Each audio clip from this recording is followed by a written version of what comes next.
Isang magandang araw mga kaparehas, narito po tayo sa Barangay Poblacion, Plaridel, Bulacan. Kasi makapanayan po natin ngayon ang nanais maglilingkod, magsiservisyo, magmamalasakit, gumagawa ng kabutihan dito po sa bayan ng Plaridel, Bulacan.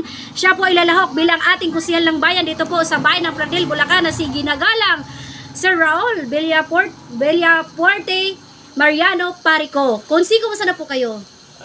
Ayos naman. Magandang araw sa inyo. Alright, okay. Pero kung may tanong ko lang po, ano po ang inyong magandang hangarin at layunin? Bakit po kayo sumasabak o maglingkod o magserbisyo bilang ating kusilang bayan sa bayan ng Plaridel, Bulacan? Adikain talaga ng mga Mariano yan na maglingkod sa bahay ng Plaridel.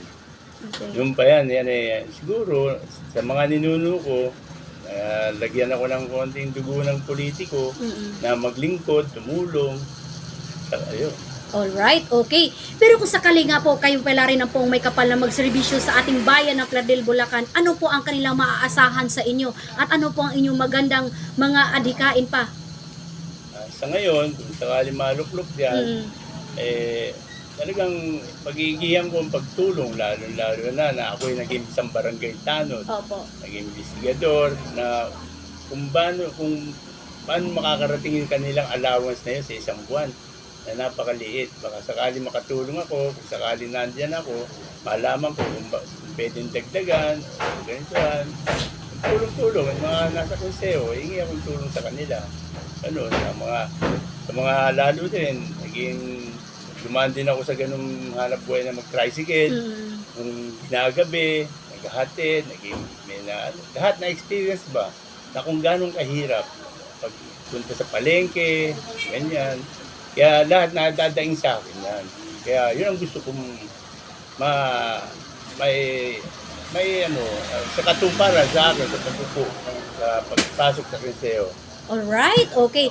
Ay, ibig sabihin, kung sa pananaw nyo lamang bilang ating nais na maglilingkod o maglilingkod sa ating bayan ng Plaridel, Bulacan, sa nakikita nyo po, Konsi Raul, ano po ang dapat i-priority sa bayan ng Plaridel, Bulacan? Kung para sa inyo, sa pananaw nyo lamang?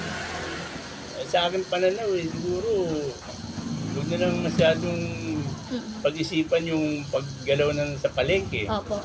Kasi number one, nandun ang buhay ng mga tawang bayan sa palengke. Opo. Paigin, palinisin, ganun. Yung mga pagandahin ng gusto, yung mga bawasan ng trapiko, na bigyan ng proteksyon ng mga tricycle driver nga, na guminhawa pagsundo sa mga namamalengke, ganun, mga senior na tatawid pa, nahirapan. Ibang gano'n, napapanood ko lang. Alright, okay. Para lang po sa ating mga kababayan, sa kaalaman ng ating mga kababayan, ipakilala nga po natin kung sino po si Konsi Raul Mariano Parico. Magandang araw po sa inyong lahat. Para sa pagpalain tayo ng Panginoon. Ako po si Raul Villapuerte Mariano, na kung tawagin dito sa poblasyon ng Plaridel ay si Parico.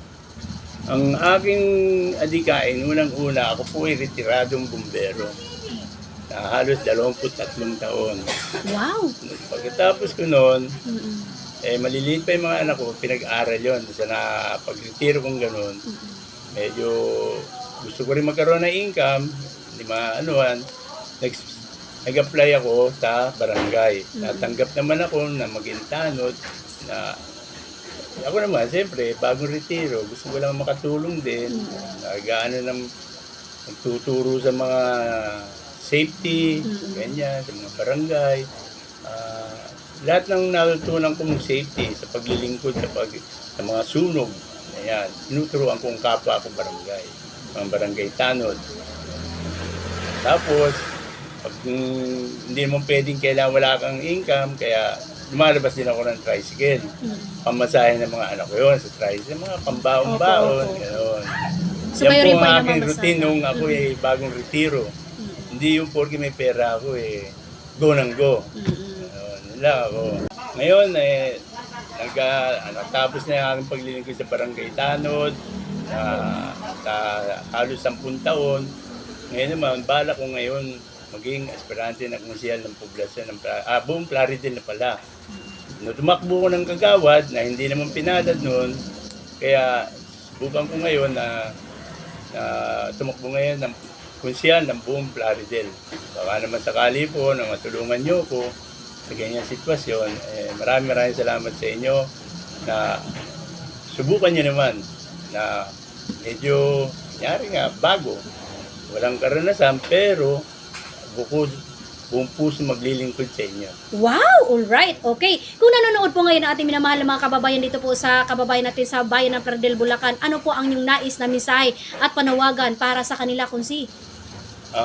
Sa aking mga kababayan dito sa Plaridel, naasahan ko po, sana matulungan nyo ako na mailuklok din sa ating munisipyo ng Plaridel para masubukan nyo naman ang paglilingkod ng Mariano ulit. Nasubukan nyo naman ang mga naging naupong mga Mariano rito na hindi naman kayo napahiya.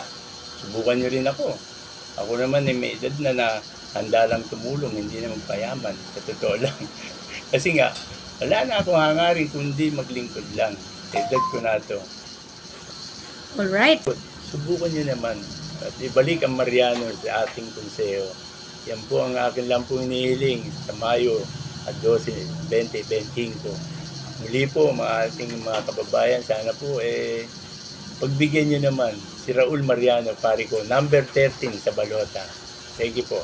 Alright, ayan po mga kaparehas, nakapanayan po natin ngayon ang nagdanais magserbisyo, magmalasakit sa bayan ng Plaridel, Bulacan. Siya po ay lalahok bilang ating kusilang bayan dito po sa bayan ng Plaridel, Bulacan. Magandang araw po mga kaparehas.